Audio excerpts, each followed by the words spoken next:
잠시 후 최순실 국정농단 진실을 규명하기 위한 5차 청문회가 열립니다. 이 현상금까지 걸렸던 우병우 전 민정수석이 드디어 모습을 드러냅니다. 하지만 국정농단의 당사자인 최순실 씨는 마지막까지 청문회를 외면했습니다. 각종 의혹이 규명되는 사이다 청문회가 될지 모르쇠로 일관한 김 빠진 청문회가 될지 관심이 모아지고 있는데요. 두 분 모시고 5차 청문회 전망해 보겠습니다. 최창렬 용인대 교수, 이두화 전 새누리당 의원 나오셨습니다. 어서 오십시오. 안녕하세요. 네. 자, 일단 오늘 있을 이 최순실 게이트가 5차 청문회인데 현재로서는 여야가 합의한 마지막 청문회라고 할 수 있습니다. 일단 의원님께서 관전 포인트를 먼저 좀 짚어주시죠. 네, 오늘 이제 청문회에 채택된 증인이 18명 정도 된다고 하는데요. 나오는 사람 중에 제일 이제 주목을 끄는 사람이 우병우 전 수석이라고 할 수 있겠죠. 그래서 사실상 우병우 청문회라고 한다고 하는데요. 그러니까 우병우 전 수석이 현상금까지 걸릴 정도로 그 세간의 이목을 집중시켰는데 드디어 나오는데 이게 준비가 다 된 법률상 준비를 다 하고 방어 기제를 다 갖추고 나오는 건지 아니면 이 방패를 뚫을 창을 특조위원들 중에 누군가가 구사할 수 있을지 이게 관전 포인트가 아닌가 싶고요. 그래서 아무래도 특검 수사에서도 우병우 전 수석도 대상이기 때문에 이 청문회를 누구보다 열심히 모니터링을 할 것 같습니다. 네, 역시 교수님 오늘의 키맨은 우병우 전 수석일까요? 이게 전반적으로 이 청문회 제목이 이게 최순실 청문회잖아요. 근데 지금 최순실 씨는 결국은 안 나왔습니다. 그래서 이제 마지막 청문회인데 결국은 지금 말씀처럼 우병우 청문회가 되는 건데 지금 우병우 전 수석은 제기된 의혹들이 굉장히 많아요. 여러 갈래 제기된 의혹들이 있고 2014년도에 그 정인의 문건 유출 파동 그때와도 연관이 많이 되고 특히 이제 세월호 참사 때도 해경의 그 전자 서버 그 압수수색을 하지 말라 이렇게 지시를 했다라는 의혹도 제기돼 있는 상황이고 그리고 그 이후에 광주지검장 그리고 광주 차장검사 그 2014년도 얘기입니다. 세월호 참사 때 그 직후에 이제 어떤 이 사람들을 좌천시킨 이 이제 불이익을 준 인사에도 관여한 게 아니냐라는 그런 의혹도 있고 굉장히 의혹이 많습니다. 그리고 가족회사 정강에 자금을 횡령했느냐의 의혹 그리고 이제 최순실 씨의 그 국정농단 그리고 국기문란을 방조한 것이 아닌가라는 이른바 이제 직무유기 이런 이제 의혹들도 굉장히 많아요. 그래서 오늘은 지금 청문회 출석 증인들이 18명쯤 되는 건데 결국은 오늘은 우병우 씨하고 이 조대위 지금 미국에 있다가 돌아왔죠. 청문회 출석하러. 그 두 사람만 참석한다는 겁니다. 그런데 일단 이 조대위는 세월호 7시간을 규명하는데 대통령의 세월호 7시간 2014년도 그때를 규명하는데 굉장히 중요한 역할을 할 것 같아요. 의료 행위와 관련된 거겠죠. 그래서 오늘 우병우와 이 조대위를 어떻게 의원들이 잘 어떤 그 증거 자료를 가지고 질문을 하냐에 따라서 진실 규명에 한 걸음 가까이 갈 수 있을까 이렇게 좀 지켜봐야 될 것 같습니다. 네. 교수님께서 말씀해 주셨지만 지금 우병우 청문회라고 할 만큼 증인들이 많이 안 나오고 있습니다.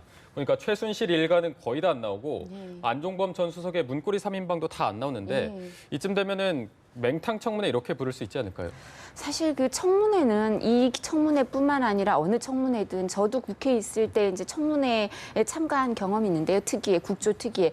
그때 항상 강제 수사를 할 권한이 없기 때문에 무용론이 벌어집니다. 근데 이 경우는 국민의 관심이 집중됐기 때문에 국민들이 더 실망을 하게 되고 그리고 청문회 제도 자체에 대해서 더 허점이 눈에 띄게 드러나면서 이게 정말 실효성이 있는가 이런 생각을 하게 되는데요. 근데 일정 부분 사실 이제 보완해야 될 부분이 많죠. 그러니까 동행명령장을 발부하더라도 참고인의 경우에 거기에 불응하는 경우에 강제할 방법이나 처벌할 방법이 없으니까 거기에 대해서 형사소송법하고 맞춰서 뭔가 좀 강제할 방법을 마련한다든가 실효성을 확보할 그 어떤 제재 수단을 갖춰야 할 건 사실인데요. 이번에도 정말 얻은 게 전혀 없나 이렇게 생각을 해보면 제가 잠깐 아까 말씀을 드렸지만 이제 특검 수사에 있어서 어떤 예행 연습 내지는 사전 준비 자료 그 수집의 차원에 있어서는 조금은 도움이 되는 너무 안타깝게 너무 조금이라서 너무 안타까운데요.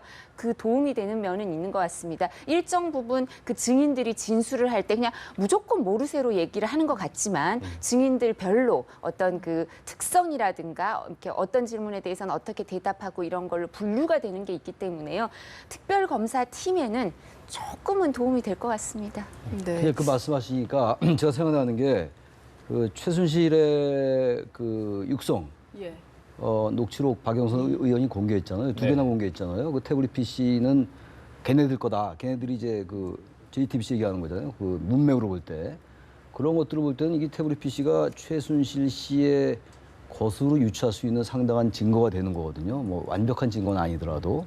그런 건 이제 우리 저기 이두아 변호사 말씀처럼 굉장한 성과로 보여집니다. 그리고 정현식 미르재단 그 전 사무총장이죠. 네. 왜 그 말을 그렇게 하게 했느냐. 어쨌든 말을 막아라. 뭐 이런 것들이 나왔잖아요. 이런 건 굉장한 거죠. 검찰 수사에서 밝혀지지 않은 거니까. 그래서 이 지금 청문회가 전반적으로 의미가 없다라는 건 뭐 항상 제기되는 얘기예요. 꼭 이번에 그 최순실 청문회가 아니더라도. 그래서 이걸 뭔가 좀 개선해야 되지 않느냐라는 얘기가 나오는데 특히 이번에 이른바 이제 언론에서 모르쇠 이런 말을 많이 하잖아요. 네. 너무 모른다라고 얘기하고 있고 위증이 너무 많잖아요, 지금. 이 지금 그 특히 지난번에 이대 그 입학 부정 정유라 입학 부정에 관련된 거는 그 누굽니까? 그 남궁곤 입학처장이 전 입학처장입니다만 남궁곤 교수 있고 김경수 이대 그 학장 전 학장 그 최경희 전 총장 이렇게 있는데 뒤에 교육부 관리도 있었잖아요. 그럼에도 불구하고 거기서 말이 서로 상위한 서로 다른 말들을 하고 있는 상황이란 말이에요. 네. 그러니까 이 법률적으로 일단은 부인하고 봐야지 나중에 법정에서 그래도 방어할 기재가 생긴다는 그러한 법률적인 계산을 하는 것 같거든요. 그래서 이런 위증 문제라든지 특히 불출석 문제 이걸 이렇게 국회가 무력하게 놔두면 되겠느냐라는 생각이 들어요. 물론 처벌 조항이 있다 하더라도 거의 유명무실하고 네. 실질적으로 처벌되는 경우가 거의 없고 그래서 저는 이번 청문회가 어떻게든 끝날 거 아니겠어요. 이 사안 가지고 뭐 대한민국이 뭐 매일 이거 가지고 얘기하지 않을 테니까 이 청문회 계기로 해서 위증 문제하고 증인 불출석 문제는 반드시 처벌을 아주 중형을 할 필요가 있다. 이건 완전히 국회를 무시하는 것이고 국회 무시를 떠나서 이건 국민을 우롱하는 거예요. 이렇게 건방질 수가 있습니까? 지금 오늘도 지금 이영선 행정관하고 윤전추 행정관이 안 나온다는 거 아닙니까? 네. 지난번 청문회 때 왜 안 나온다고 그랬어요? 연가를 했어요, 연가를. 예. 이 말이 안 되는 얘기입니다. 국회를 아주 우습게 보고 국민을 우롱하는 것이기 때문에 국회의원들이 이건 여야를 막론하고 이거는 반드시 제도적 개선을 해야 됩니다, 이번에. 예. 네. 그래서 불출석에 대해서도 제도적 개선이 필요한데요. 이제 위증과 관련해서는 지금 제도적 개선을 하지 않더라도 일정 부분 특검 수사가 있기 때문에 실효적인 제재가 있을 수밖에 없는데요. 예를 들면 정유라 입학 부정과 관련해서 이제 그 최경희 총장이나 일부 인사들이 뭐 김장자 회장을 잘 모른다 한 두 번 정도밖에 만난 게 없는 것 같다 이렇게 얘기를 하지 않았습니까? 근데 그 뒤에 제보자들의 제보가 특검에 이어지고 있다고 합니다. 예. 뭐 그분들이 자주 만나는 걸 봤다. 어디서 몇 번 뭐 골프장에서 어쩌고 이런 얘기가 이어지면 사실상 거짓말을 한 거거든요. 그게 확인이 되니까 특별검사팀에서 수사를 할 때 이 부분도 정말 위증에 대해서 처벌을 하고자 하는 의지가 있으면 처벌도 가능하고요. 그래서 교수님이 말씀하신 것처럼 이번에 특별검사팀에서는 할 일이 너무 많긴 한데 저희가 너무 많이 바라는 것 같긴 한데요. 이런 위증과 관련돼서도 아주 일벌백계로 처벌할 사람은 또 처벌할 필요가 있다고 생각합니다. 그리고 이 성과랑 관련해서 기업 수사랑 관련해서도요. 이재용 부회장이 그런 진술을 했죠. 정유라 지원한 게 잘못됐다고 생각하는데 어쩔 수 없는 사정이라 그랬나요? 어떤 표현인지는 기억이 안 나지만 뭐 그런 사정이 있어서 지원을 할 수밖에 없다 이렇게 얘기를 했죠. 그러니까 그 부분도 그럼 특별검사가 수사를 할 때 이 어쩔 수 없는 사정이 뭔지 수사를 좀 단서가 제공이 된 거니까 수사를 좀 더 깊이 들어갈 수 있고요. 그리고 그것도 있죠. 김재열 사장이 그 장시호죠. 장시호 씨를 지원할 때 사실 삼성전자 돈으로 지원을 했다. 자긴 잘 모른다. 이런 얘기를 했기 때문에 그런 부분에 있어서도 사실관계가 좀 일정 부분 정리가 된 건 사실이거든요. 그래서 이 부분은 특검에서 이런 그 사실관계 정리된 거를 디딤돌로 해서 수사를 더 성과를 내기가 좀 쉬워진 면도 조금은 있을 것 같습니다. 네. 뭐 또 하나 말씀드려도 돼요? 지금 네, 너무 그럼요. 네, 말씀해 주시죠. 예. 아니 그 말씀하니까 자꾸만 생각이 나서 드리는 말씀인데 그 처음 청문회 6일날 청문회였잖아요. 네. 재벌 총수 9명이 나와 있었어요. 근데 다 뭐 똑같은 얘기 드렸어요. 대가성 없다. 그리고 어떤 뭐 강요받는 거 없다라고 얘기했는데 네. 나중 가서는 어쨌든 예, 네, 지금 말씀하시는 화면에 순간 네. 우병우 전 수석이 들어왔습니다. 국정농단 사태에 네. 대해서 무기나 네, 지난 6일에 검찰에 출석할 당시는 굉장히 강압적인 태도로 출석을 했었는데 지금은 아직 취재진들의 질문에 대답을 하지 않고 조금은 놀란 모습으로 들어가고 있는 것으로 보입니다. 최순실 씨 상당히 많이 몰려 있습니다. 취재진에게 가로막혀서 저처럼 밖으로 들어가지 못하고 있는데요. 우병우 전 청와대 민정수석이 국회에 9시 14분쯤 도착을 했습니다. 지금 국회 입구로 들어가고 있는 모습, 현장 실시간 모습 보고 있습니다. 지금 안으로 들어왔고요. 네, 우병우 전 청와대 민정수석 비서관이 출석하는 모습을 보고 계신데 아까 말씀드린 것처럼 지난 6일에 검찰에 출석할 때도 그 태도와 관련해서 논란이 있었고 또 이제 검찰에서 조사를 받을 때도 황제 수사라는 말이 나올 만큼 고압적인 태도, 그런 태도가 국민들의 공분을 또 사지 않았습니까? 잠깐만요. 다시 좀 교환 좀 하겠습니다. 네. 설명하고요. 잠시만요. 설명하고요. 이 국조 특이 적으시면 됩니다. 네. 휴대폰 하나 적어주시고요. 휴대폰 번호. 네, 지금 신분증을 제시하고 출입증을 받아서 국회로 들어가려고 뭔가를 적고 있는데요. 지금 끊임없이 취재진들이 뭔가 질문을 던지고 있는데 이에 대해서는 전혀 대답을 하지 않고 있습니다. 다소 딱딱하게 굳은 표정으로 지금 적어 내려가고 있는 우병우 전 청와대 민정수석의 옆모습 지금 여러분께서 함께 실시간으로 보고 계십니다.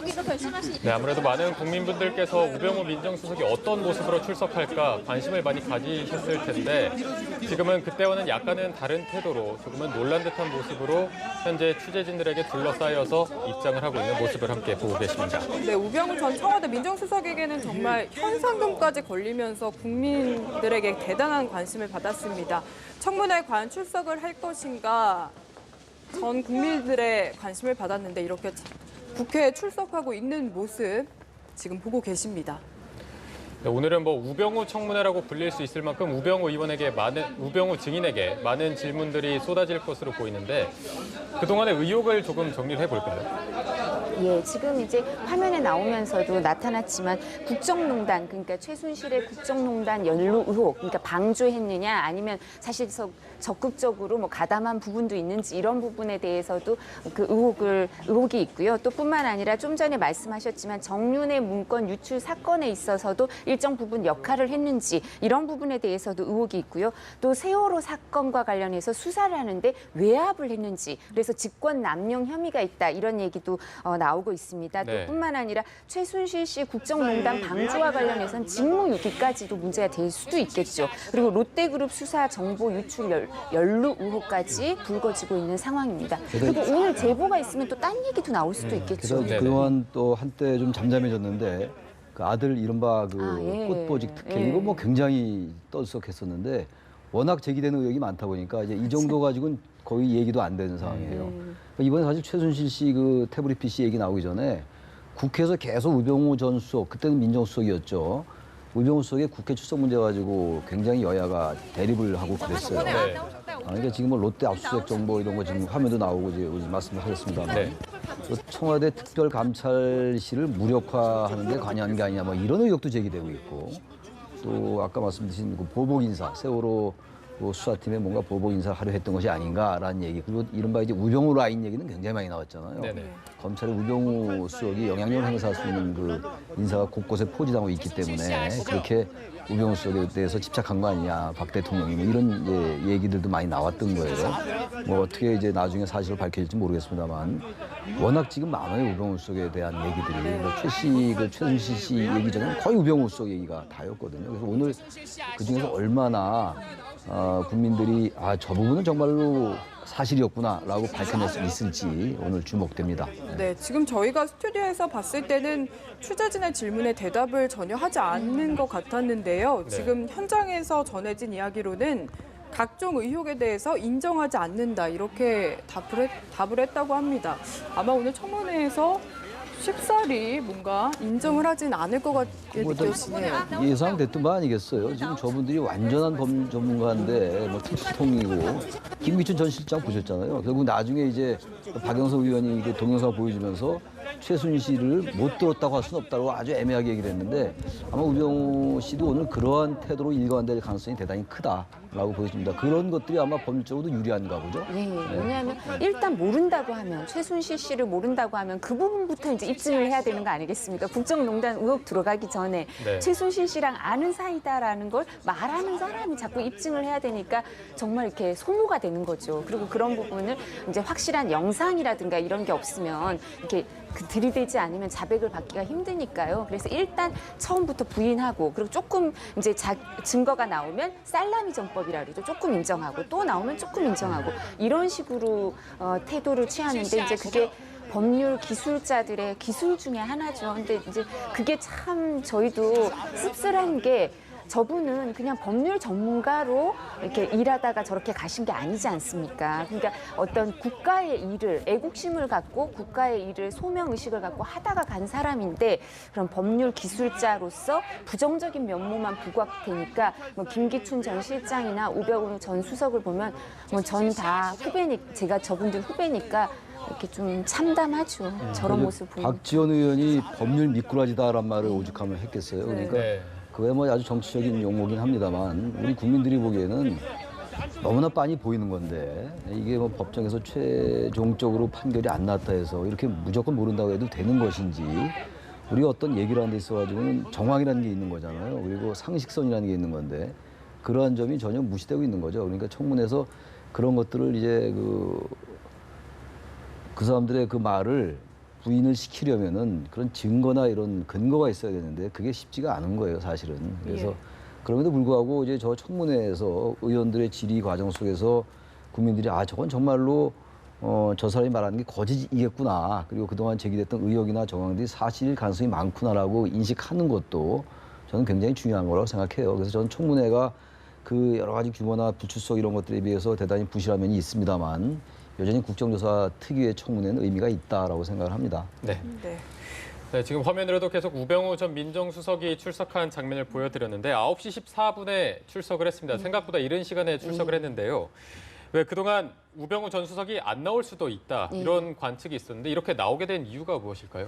전략 전술적으로 이제 판단을 한 거겠죠. 준비도 다 돼 있고 이제 더 이상 이제 이 부분에서 나가지 않으면 특검 수사를 할 때 수사는 이제 강제 수사를 하니까 본인이 나갈 수밖에 없지 네네. 않겠습니까? 그런 특검 수사나 그리고 향후 일정 부분 의혹에 대해서 기소가 됐을 경우에 법원에 있어서도 이런 태도는 불리하게 양형에서 불리하게 작용을 할 수밖에 없으니까요.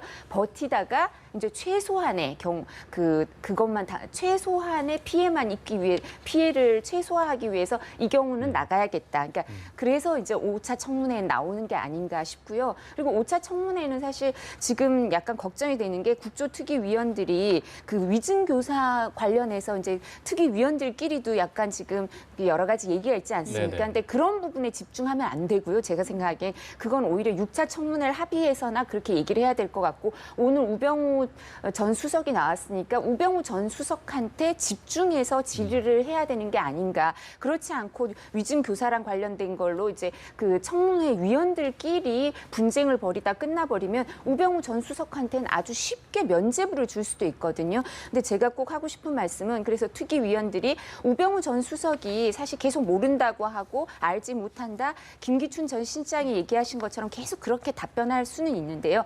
어떤 질문을 하느냐도 의미가 있거든요. 국민들이 보기에도 의미가 있고 특검 수사에 있어서도 의미가 있으니까 좋은 질문을 해서 우병우 전 수석이 계속 모른다고 부인을 하더라도 태도에 미묘한 변화가 있을 수도 있고요. 그리고 실질적으로 위증이 될 수도 있고요. 그렇기 때문에 이런 자료를 축적하고 쌓아나가는 과정이라고 생각하고 너무 이렇게 막무가내식으로 하지 말고 좀 효율적으로 대응을 했으면 좋겠고요. 그리고 네. 특별검사팀에서는 그 책임담의 직위추상 그 대인 충풍이라는 얘기가 있죠. 그러니까 다른 사람에 대해서는 봄바람 같이 하고 자기에 대해서는 그 가을서리 같이 하라는 것처럼 국민들이 지금 검찰을 신뢰하지 못하는 건 검찰 출신의 법조인들, 김기춘 전 실장이나 우병우 전 수석의 모습 때문이기도 하거든요. 그러니까 저분들이 뭐 아무 죄가 없다면 모르겠지만 그렇게 죄가 있다면 분명히 밝혀줘야 될 것 같습니다. 네, 그리고 지금 의원님께서 계속 우려하신 대로 지금 우 전 수석이 최순실이 누군지 모른다 이렇게 이야기를 하고 있거든요. 이걸 또 밝혀내기가 정말 쉽지 않을 것 같네요. 근데 저는 제가 들은 얘기가 사실 이제 기업 관계자들한테 듣기로는 최순실 씨 입에서 우병우 전 수석의 얘기가 여러 기업들한테 나왔다고 합니다. 근데 이런 정보가 아마 그 국회의원들한테도 제보가 이어졌을 겁니다. 그래서 그게 증거는 없겠죠. 영상 같은 게 있는 건 없을 거 아니에요. 사진이나. 그렇지만 질문을 할 필요는 있을 것 같습니다. 네. 이제 보신 것처럼 우병우 전 수석이 9시 14분쯤에 출석을 했고 또 조여옥 대위 같은 경우는 아침 7시 반쯤에 이제 미리 출석을 했다고 하는데 일단 중요 인물들은 다 출석을 했다고 볼 수 있을 것 같습니다. 그런데도 이 출석을 했다고 밝힌 인물들 중에 저희가 조금 눈여겨봐야 할 인물들이 있을까요? 오늘 이제 나와야 될 사람들 안봉근, 정호성 뭐 이런 사람들 하나도 안 나오잖아요. 네네. 지금 안정범도 안 나오고 게다가 뭐 이재만 전 비서관 같은 경우는 전부 이제 어디 뭐 12지장염 무슨 구토가 나왔다 이런 얘기들이더라고요. 불출석 사유서가. 건강상. 전부 핑계일 가능성이 높죠. 어떻게 그렇게 그 사람들이 전부 그렇게 아프기만 합니까? 그래서 네. 이걸 아까도 뭐 나온 얘기입니다만 이 사람들이 같이 있어야지 의원들이 그 청문 위원들이 질의를 하면서 이렇게 짜맞추기로 이렇게 몰고 갈 수가 있는데 그 사람들이 안 나오기 때문에 한계가 있어 보입니다. 오늘 뭐 그 많은 사람들이 지금 증인 신청이 돼 있습니다만 우병우 수석하고 우병우 전 수석 그리고 조여옥 대위만 나오는 거란 말이에요.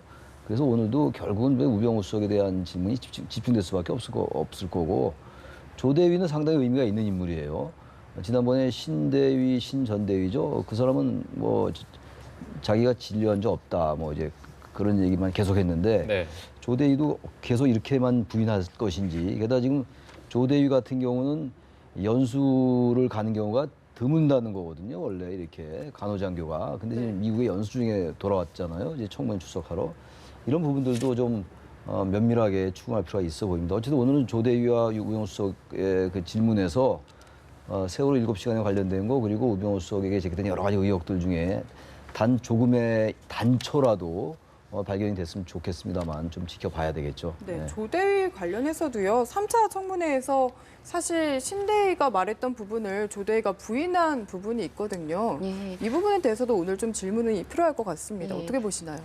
근데 사실은 조대위의 경우에도 뭐 이렇게 주사를 일정 부분 그 의사의 지시나 아니면 의사가 해야 되는 업무 영역인데 본인이 했다고 인정하긴 쉽지 않을 겁니다. 그럼 불법 의료 행위가 되니까 처벌의 가능성이 있으니까요. 그런 거는 인정할 여지가 없는데요. 그렇지만 우리가 3차 그 전에 청문회에서도 나왔던 그 의료계 증인들 중에 뭐 일부 증인들은 그런 얘기도 했죠. 대통령께 주사기를 쥐어주고 주사 놓는 법을 가르쳐 드렸다. 뭐 이런 진술도 나오고 그다음에 또 본인들한테 불리한 진술일 수도 있지만 그 전에도 뭐 일정 부분 무슨 주사를 처방했다 이런 걸 인정할 수밖에 없는 상황도 있었거든요. 그렇기 때문에 뭐 법률 전문가가 아닌 그냥 대위의 경우에 의료계의 증인들의 경우에는 국조특위위원들이 유심히 그리고 치열하게 묻는다면 일정 부분 사실관계를 인정할 가능성도 있습니다. 그리고 다른 사람들의 진술이 있기 때문에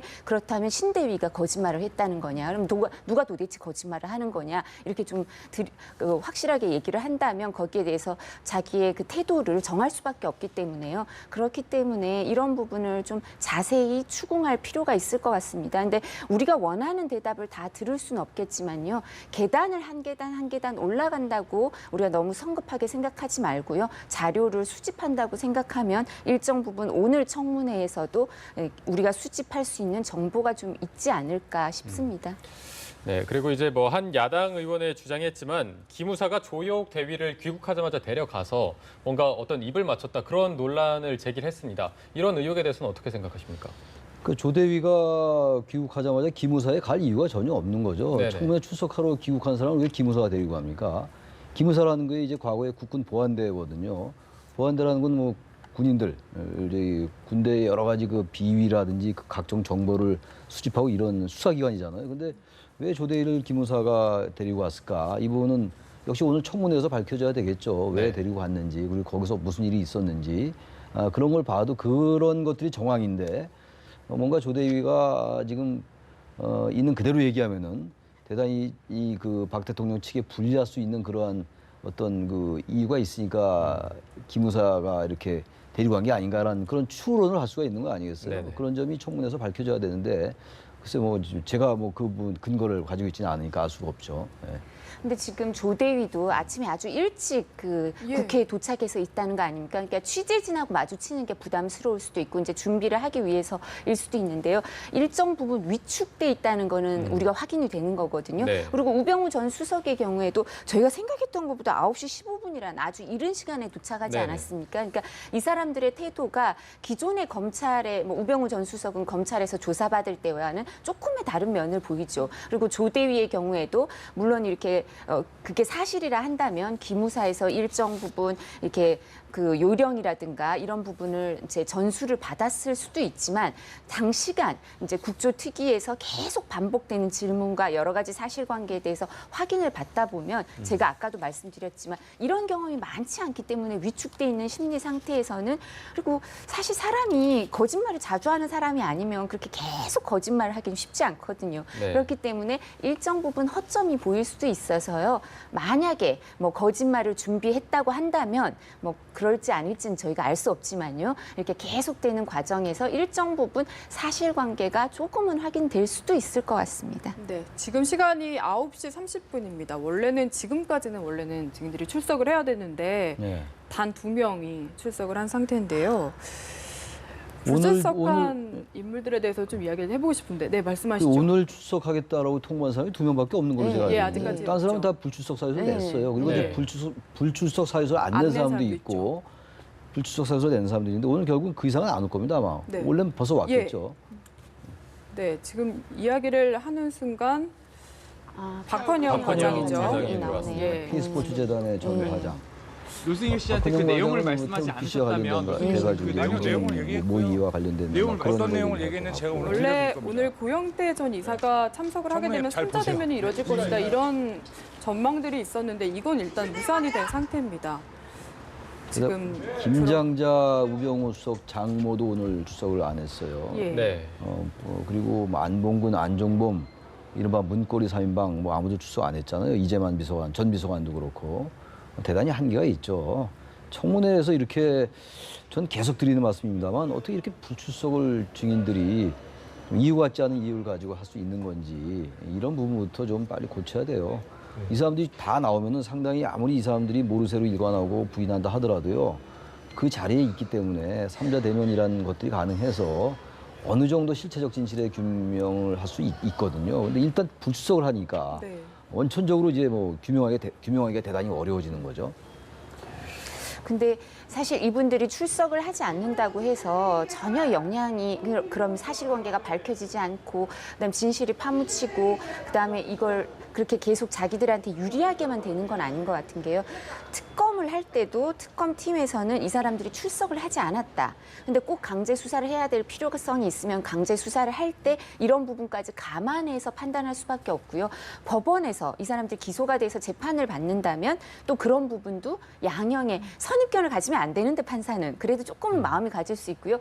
헌법재판소에서는 네. 어떨까요? 헌법재판소도 이 출석하지 않은 증인과 관련돼서는 이제 선입견이 조금씩은 다들 생길 수밖에 없습니다. 법률가들은. 그렇기 때문에 본인들한테 반드시 유리하게만 작용하는 건 아닐 또 겁니다. 하나가 이제 나중에 법정에 다른 증인들, 검찰 측 증인들이 나올 수 있지 않겠어요? 그래서 거기서 결정적인 증언들이 나오면은 오히려 이렇게 계속 부인하고 불출석한 게 오히려 역풍으로 올 수도 있을 것 같아요. 반드시 유리하지만은 않겠죠. 근데 그러나 일단 출석하지 않고 보자, 일단 부인하고 보자. 뭐 이건 아주 여기 나온 증인들의 공통되고 일관된 생각이지 않나 이렇게 생각이 됩니다. 네, 네. 그래서 최순실 청문회인데 최순실 씨가 없는 청문회가 그렇습니다. 지금 예. 됐는데 지금 국조특위가 만약에 최 씨가 5차 청문회, 이번 청문회에 불출석할 경우에는 구치소 청문회를 열겠다고 지금 계속해서 이야기를 하고 있는데 이게 가능한 겁니까? 뭐 가능하지 않을 거 없죠. 97년도에도 한보그룹의 그 정태수 총회장 서울구치소 가서 그 청문회 했습니다 그때 회의실에서 중계도 하고 그랬거든요.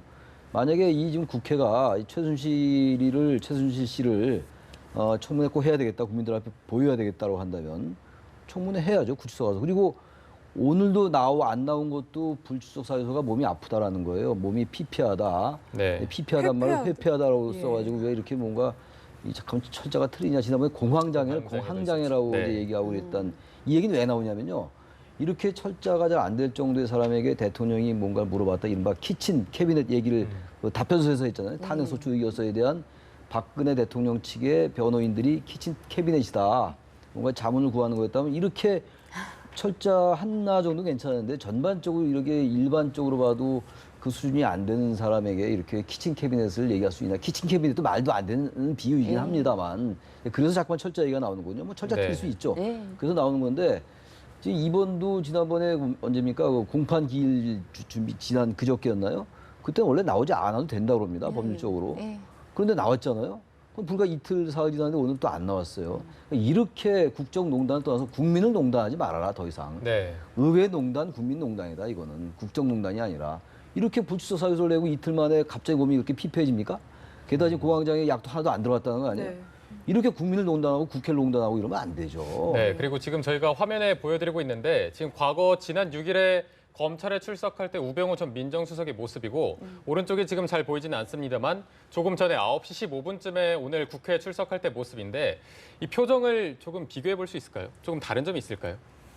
아무래도 익숙치 않은 공간이기 때문에 조금은 이렇게 덜 편한, 그러니까 불편한 기색이 있을 수밖에 없고요. 위축이 조금은 되지 않나. 왜냐하면 검찰청은 본인이 많이 갔던 거고 지금 들어가면 아는 사람 많고 그리고 본인이 어떻게 대처해야 될지 잘 아는 곳이지만 지금 들어가는 곳 이제 국회에서는 뭐 친박 의원들 몇 분은 어떨지 모르겠지만 야당 의원들과 비박계 의원들은 그 야당 의원들보다 더하다고 하죠 요즘은. 네. 그런 사람들이 기다리고 있는데 마음이 똑같지는 않을 거고요. 그리고 아무리 우병우 전 수석이라 하고 그리고 법률적으로 준비를 잘 갖춰둬서 내가 문제가 될 게 막 아주 큰 범죄가 되는 건 없다 이런 확신이 있다 하더라도 국민들이 막 현상 수배하고 그 국민적 차원에서 현상 수배해서 막 그 돈이 뭐 천만 원, 2천만 원, 예, 이렇게 모금이 되고 했는데 영향을 안 받겠습니까? 사람인데. 그리고 대한민국에서 살아야 되고 자기 자녀들도 있고 가족들도 살아야 되는데 그래서 그런 영향이 일정 부분은 지금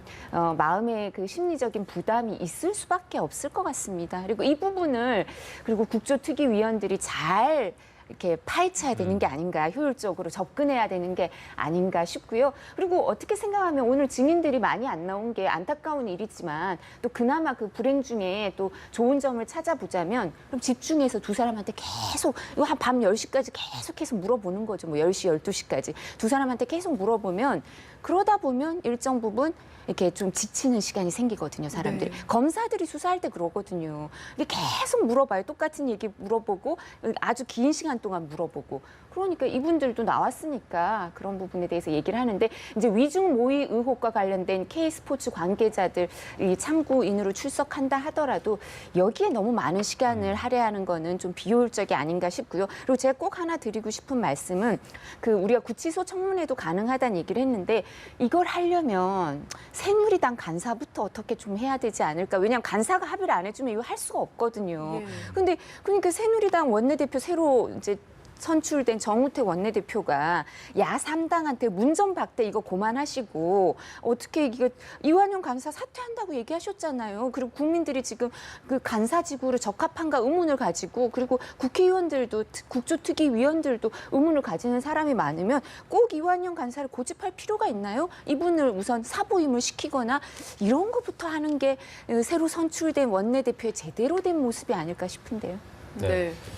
네, 교수님 보기에는 우 전 수석 어떠신가요? 그래서 제가 보기엔 뭐 별로 위축된 것 같지 않은데 자꾸 위축됐다고 그러십니까? 뭐 하나도 위축된 것처럼 안 보이는데 제가 보기에는. 그리고 딱 이제 일성이 최순실 모른다 딱 그러지 않습니까? 위축이 안 되니까 저런 얘기하죠. 네. 최순실 알 가능성이 높아 보이잖아요. 전반적인 여러 가지 상황으로 볼 때 저렇게 완전히 모른다라고 하는 걸로 봐서 저는 아직 위축이 안 된 것 같고 역시 지금 이 우리가 여러 가지 증인들을 이제 국회에서 출석시켜서 물어가는 건 결국 역시 핵심은 박근혜 대통령의 탄핵 심판 아니겠어요? 네. 그것과 관련된 여러 가지 인사들이 나오는 건데 특히 우석의 경우는 우병우 전 수석이죠.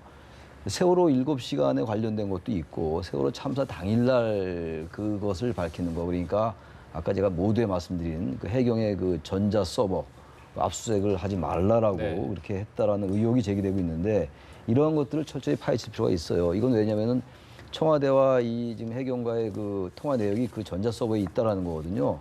그래서 그 전자 서버의 통화 내역이 만약에 공개가 되면은 청와대와 이 초기 대응에 미숙했던 정부의 잘못된 대응 이것의 연관성이 밝혀지는 거기 때문에 이렇게 압수수색을 하지 못하게 한 것이 아닌가라고 우리가 유추하는 거란 말이죠. 그렇다면 이런 부분들을 정확히 밝힐 필요가 있고 지금 우병우 수석에게는 워낙 많은 의혹이 제기돼 있는 상황이잖아요. 그래서 그걸 너무 같은 무게로 다루면은 어떠한 본질에 접근하기는데 한계가 좀 있을 것 같거든요. 그래서 그런 부분들이라든지 그리고 최순실 씨 관련된 거, 그다음에 장모인 김장자가 연결고리가 돼서 최순실을 어떻게 언제 알았는지 이런 것들을 밝혀나가는 게 중요할 것 같아요. 시간이 많잖아요. 밤늦게까지. 네. 너무 산만하게 질문을 들어가다 보면은 본질과는 좀 동떨어진 쪽으로 많이 갈 수도 있을 것 같아요. 그래서 좀 집중과 선택으로 해서 의원들이 좀 이렇게 사건의 어떤 실체적인 진실 그리고 전반적인 지금 이번 국정농단에 관련된 것과 자꾸 연결되는 부분들을 파헤쳐 나가야 될 것 같다는 생각이 듭니다. 네. 그리고 사실 우병우 전 수석에 대해서 제가 위축된 것 같다고 말씀을 드리는 건 제 희망사항일 수도 있어요. 네. 그래서 위축이 된 것 같이 국조특위위원들이 느끼고 본인들의 홈그라운드니까 우병우 전 수석한테 위축되지 말고 질의를 잘 해달라는 취지인데 왜냐하면 우병우 전 수석은 검찰에 있을 때도 정보 라인에 오래 있었습니다. 그래서 많은 첩보를 모으고 정치인들이나 여러 사람에 대한 자기 상사에 대해서도 정보를 많이 갖고 있다 이런 얘기가 있거든요. 그렇기 때문에 국조특위위원들 중에도 일정 부분 그런 부분에 대해서 꺼리는 마음이 있는 사람도 있을 수도 있어요. 근데 그런 거에 위축되지 말고 지금 우병우 전 수석은 홈그라운드가 아닙니다. 네. 그리고 국회의원들의 홈그라운드죠. 그리고 저희가 처음에 국회 가보면 저기도 이렇게 조명이 있고 저 청문회장이나 아니면 본회의장 이런 데 들어가면 이렇게 되게 사람이 마음이 처음 가보는 데는 좀 익숙지 않으니까 위축되는 게 조금은 있을 수 있거든요. 그래서 국회의원들이 이런 여러 가지 문제가 있기 때문에 여기에 그 우병우 전 수석의 그런 일정 부분 부정적인 힘이 있을 수도 있고요. 부정적인 정보가 있을 수도 있고 그 정보로 스크럼을 짜고 있는 사람들이 있을 수도 있지만 그런 거에도 위축되지 말고 그 국민의 대의기관이니까 충실히 오늘 할 일을 다 했으면 하는 마음이 있는 거죠. 그래서 아까 굉장히 좋은 말씀하신 게 그 이완영 의원이 있잖아요. 그 예. 이른바 친박 이번에 위증 모의에 지금 연루돼 있다고 돼 있는 분들 네. 이분들은 저기 새누리당이 조치를 취할 필요가 있다고 생각합니다. 본인들은 부인하고 있습니다만 아무튼 이런 위증 교사의 논란이 제기돼 있는 그 자체만으로도 청문회 위원회 자격이 없는 거예요 지금. 이 국민들이 다 보고 있고. 근데 여전히 이완영 의원은 처음에 자신이 이 국조특위 간사를 사임하겠다고 얘기했다가 위증 모의가 제기되니까 오히려 더 한다라고 한 상태라서 지금 친박과 비박이 지금 갈라쓰는 거 아니에요? 27일 날 탈당한다는 거 아닙니까? 지금 비박신당이 정우택 원내대표가 지금 친박신당의 친박 그 당에 새누리당의 그 원내대표로 선출됐는데 이런 거부터 그야말로 저기 간사 그만두게 해야죠. 지금 이완영 의원의 그리고 이만희 의원의 그 청문회 그 질문을 국민들이 신뢰하겠습니까? 그게 사실인지 아닌지 모르겠습니다만 이거부터 뭔가 좀 바뀌어 나가야죠. 네. 뭐 일단은 저희가 우병우 전 수석이 지금 많은 국민분들의 관심을 받고 있기 때문에 저희가 표정을 조금 비교를 해서 보여드린 것이고 그리고 방금 전에도 말씀을 해주셨는데 이 위증 교사와 관련해서 지금 저희가 확인된 증인이 우병우 전 수석이랑 조혁 전 대위 그리고 박헌영 전 과장이면은 이게 아무래도 위증 쪽으로 집중이 되면은 거기에 좀 우려를 표해 주셨는데 증인의 수가 적다 보면 아무래도 그쪽에 비중이 많이 할당되지 않을까요? 그리고 제가 걱정하는 건 저희가 이렇게 학습 효과라는 게 있잖아요. 근데 정윤의 문건 유출, 그 우병우 전 수석과 관련된 걸로 의혹이 예. 있죠. 근데 그때도 어땠습니까? 저도 그랬거든요. 저 그 문건 유출됐을 때 저도 그 문건 유출 자체, 그러니까 문건 유출 그 문건의 내용이 아니라 문건 유출 행위가 국기문란이다. 뭐 그렇게 되니까 본질이 호도되는, 그죠? 본말이 전도되고 그리고 호도되는 그런 프레임이 전환돼서 사실 본질이 흐려지는 그런 상황이 벌어졌거든요. 그리고 그 뒤에도 다른 여러 가지 상황도 그 비슷한 게 있었습니다. 그런 상황들이 어떤 사람들은 김기춘 전 실장의 작품이라고 하고 어떤 분들은 그 우병우 전 수석의 작품이라고 하죠. 그런 것처럼 우리가 본질이 흐려지는 그런 일이 있어서는 안 되는데 네. 그 위증 교사 이 부분은 사실 오늘 논박을 벌인다고 거기서 얼마나 사실이 밝혀질 거며 그건 차라리 지금 그 최 교수님도 말씀하셨지만 최규일 의원이라든가 이완영 의원이라든가 이만희 의원 의심을 받는 분들이 안타깝지만 억울한 게 있더라도 사보임을 하고 증인으로 나와서 다음 청문회에서 자기가 그 국조특위 위원 자리가 아니라 증인으로 나와서 진술하는 자리를 마련하면 되고요. 오늘은 우병우 전 수석과 조여옥 대위한테 집중을 하는 것도 한 방법이다. 왜냐하면 또 본질이 흐려지는 그 수법을 쓰면 어떡해요. 네. 네, 교수님은 어떻게 저도 그렇게 생각하세요? 생각해요. 그래서 오늘 모르겠어요. 이만희, 이완영 의원의 얘기가 초반부터 많이 나오게 되면요. 이거 완전히 본질이 다른 데로 갑니다. 네. 위증교사 그것은 반드시 밝혀야 돼요. 그리고 그건 그야말로 수사를 통해서라도 밝혀야 됩니다. 만약에 이만희, 이완영, 최교일 의원이 그러지 않기를 바랍니다만 정말 위증교사를 하기 위해서 정동춘 전 이사장을 만났거나 이렇게 된다면 이건 보통 문제가 아니거든요. 네. 그래서 전 이분은 국회에서 밝혀진 부분을 떠나서 수사를 통해서라도 밝혀져야 되는 것이고 만약에 그게 사실이라면 이분들은 의원직 사퇴해야죠. 근데 지금 오늘 이 청문회에서 지금 그걸 계속 문제 삼다 보면은 여야 간에 또 갈등 대립으로 번질 확률이 높고 또 지금 우병우 조여옥 대위 출석한 자리에서 다른 쪽으로 가버리기 때문에 그 부분은 좀 전략적으로 야당도 잘 이렇게 관리를 해 나갈 필요가 있을 것 같습니다. 예. 왜냐하면 틀림없이 이완영 의원 같은 분은 간사니까 의사진행 발언하겠다 그러면서 본인 얘기는 또 한참 하실 네. 거거든요. 네. 저번에 뭐 그 후원금 얼마 들어오고 막 그 얘기 한참 하셨잖아요. 네. 본인 소회를. 그런 것처럼 오늘도 계속 그래서 시간을 쓰시면 어떡해요. 그리고 사실은 상임위 할 때 저희가 아주 이렇게 비공개 상임위나 아니면 이제 공개 상임위에서도 여야가 치열하게 대립하는 상임위에서는 어떤 게 있냐면 수법 중에 국회의원들끼리 싸우게 놔두면 그 정부 관료들이나 출석한 증인들은 제일 편하거든요. 왜냐하면 국회의원들끼리 논쟁을 벌이다 그냥 끝나버려요. 본인들은 네. 답변할 필요도 없고. 그래서 어떤 경우에는 그게 그렇게 되도록 여야 국회의원들끼리 논쟁을 벌이도록 유도를 하기도 하고 그냥 방조를 하기도 하는 그런 상황이 벌어지는데 그러면 오늘도 혹시 그런 상황이 벌어질까 봐 제가 그래서 본질이 흐려지는 그렇게 원래 본질이 아니라 다른 걸로 프레임을 전환시키는 데 있어서 뛰어난 분이 또 증인으로 나오시길래 걱정이 오늘 됐습니다. 이제 그 김성태 국조특위위원장이 이런 부분을 잘 간파를 해서 사회를 잘 봐야죠. 네. 잘 네. 해 나가야 될 것 같아요. 네, 그러니까 청문회 원래 목적에 좀 집중을 하자는 네, 얘기를 그렇습니다. 두 분이 네. 해주셨고요. 청문회 불출석한 인물들에 대해서 좀 이야기를 해보겠습니다. 정유라 씨 같은 경우에는 출석 요구서 자체가 지금 전달이 계속 안 되고 있지 않습니까? 그런데 특검에서 지금 체포영장을 발부를 했습니다. 과감한 속도전을 내고 있는데 특검의 이런 조치 어떻게 평가하십니까? 그 체포영장을 가지고 이제 정윤회 씨를 데리고 와야죠, 우리나라로. 근데 독일에서도 독일 검찰이 그 주가 헤센주인가요? 헤센주 네. 검찰이 이제 연방 검찰에 보고를 했다라는 거예요. 피의자로 입건을 했다고. 그래서 독일 검찰도 지금 그동안 1990년대부터 초부터 최 씨가 그 이른바 이제 페이퍼 컴퍼니 같은 회사를 많이 만들어 놨나 봐요. 이번에도 네. 미르 K 스포츠 재단의 그 자금을 빼돌리기 위해서 뭐 이른바 비덱 스포츠 거기에 돈을 많이 이제 했다는 거 아닙니까?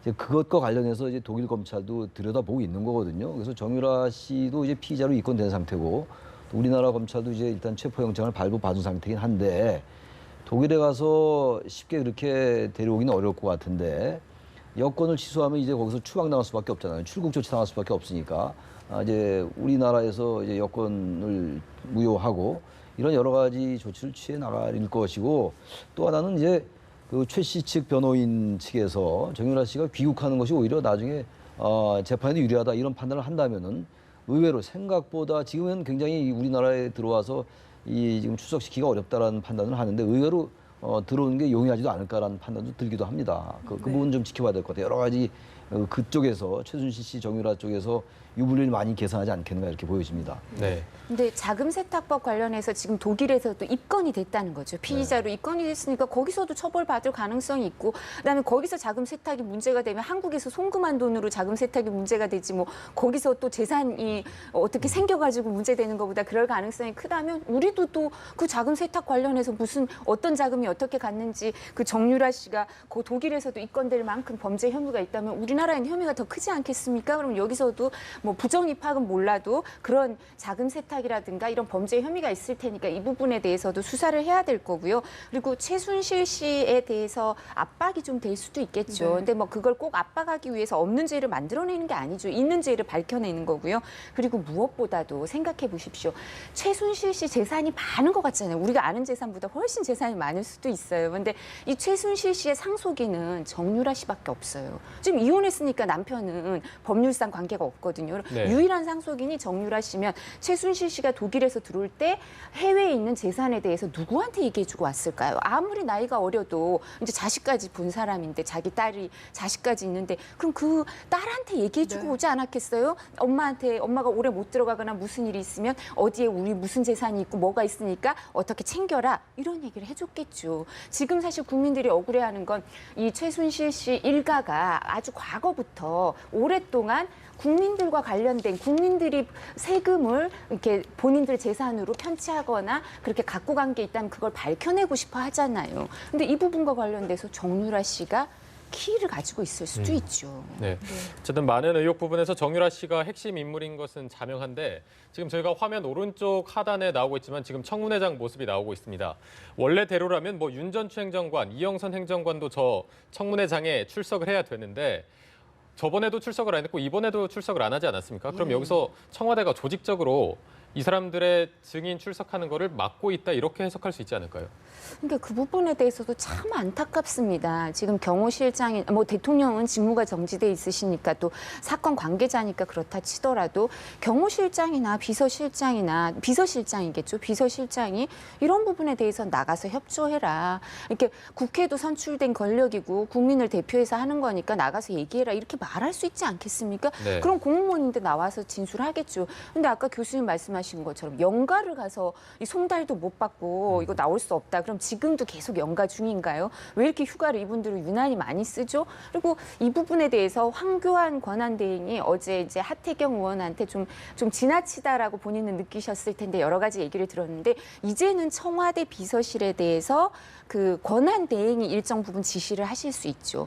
그러면 이 행정관들 나가라고 하셔야 되지 않을까 싶어요. 굉장히 중요한 이제 얘기인 것 같은데 황교안 권한대행은 지금 청와대 비서실에 보좌를 받고 있어요. 그렇다면 지금 이영선 행정관, 이건 경호실 행정관이고 네. 윤 전 행정관은 비서실 행정관이에요. 이 이영선 행정관은 왜 그 휴대폰 닦아서 최순실한테 줬던 그 사람이잖아요. 네. 국민들이 다 압니다 이제.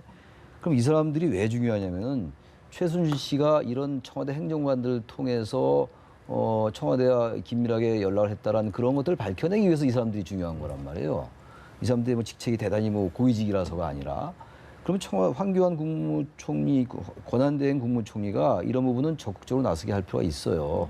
다른 부분 사드 문제나 뭐 국정교과서 문제를 가지고 지나치게 집착할 게 아니라 온 국민들이 지금 알기를 바라는 이러한 부분들에 대해서 황 대행이 보다 적극적으로 출석해라라고 할 때 그것이 알맞은 관리자 국정대행으로서의 역할이거든요. 이런 부분들 때문에 야당하고 갈등을 빚을 소리도 있어요. 이건 황교안 대행의 책임일 수도 있습니다.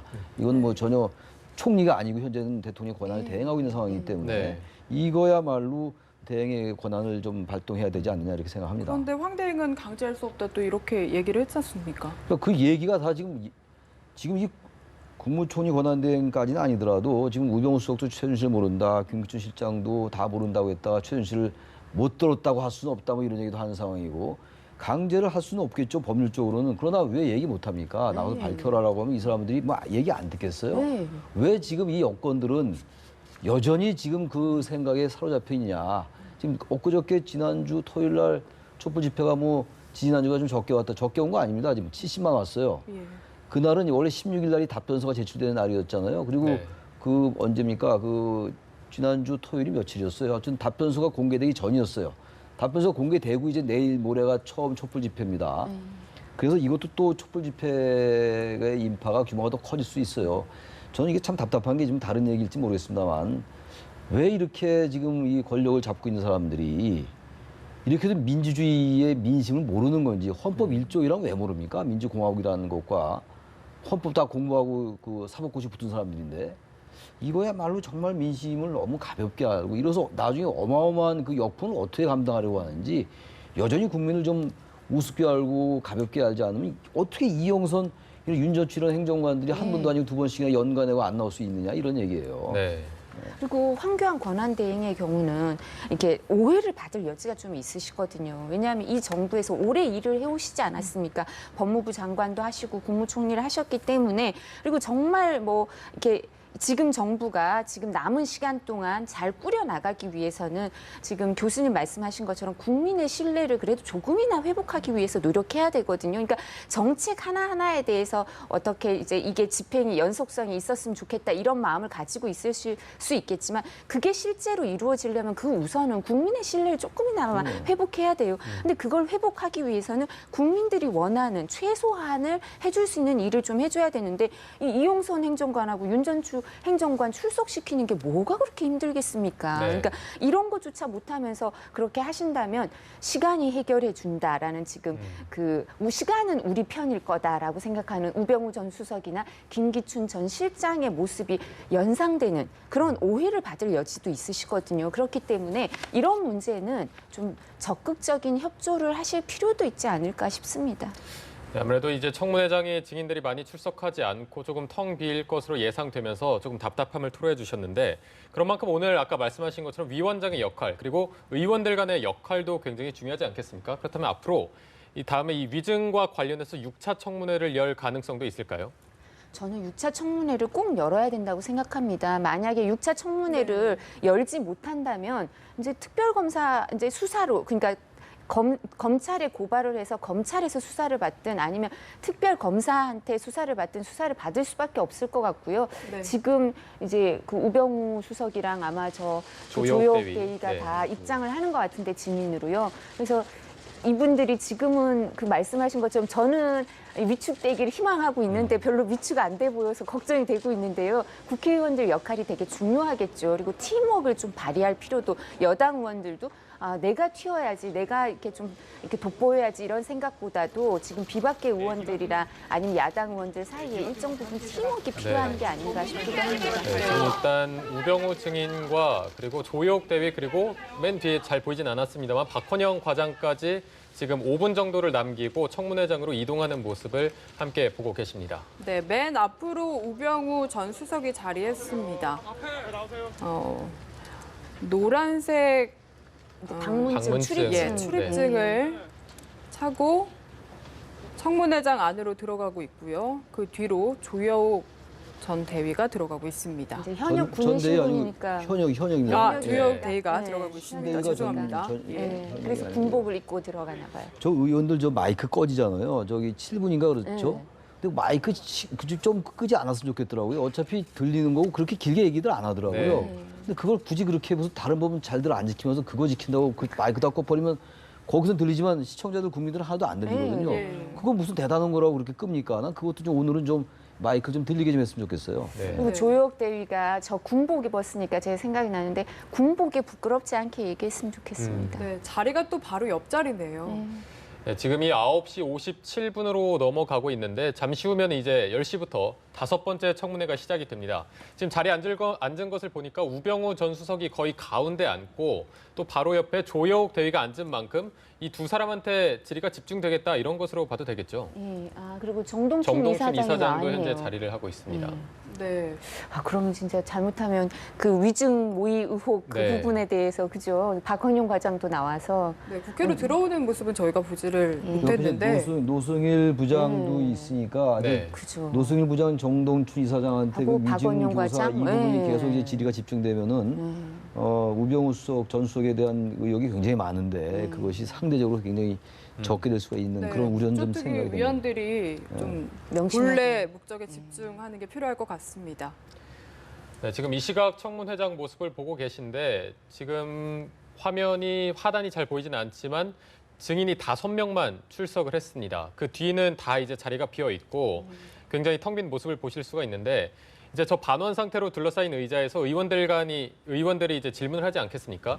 아무래도 지금 위증과 관련된 증인들이 더 많다 보니까 저 의원들 간의 썰전이 더 벌어지면 안 되겠죠. 예, 제가 아까 말씀드렸던 것처럼 의사진행 발언한다고 서로 자기 얘기하고 네. 그렇게 하기 시작하면 정말 의원들끼리 논쟁을 벌이거나 아니면 사실 서로 분쟁이 벌어지면 고성이 오고 가거나 이러면 그냥 정회도 일어날 수 있고 이렇거든요. 네. 그러니까 그런 상황이 벌어지지 않도록 그리고 그런 절차적인 문제나 아니면 의원들끼리 문제로 이게 본질이 흐려지지 않도록 오늘 우병우 전 수석한테 쉽게 면죄부를 주지 않도록 이렇게 집중했으면 하는 마음입니다.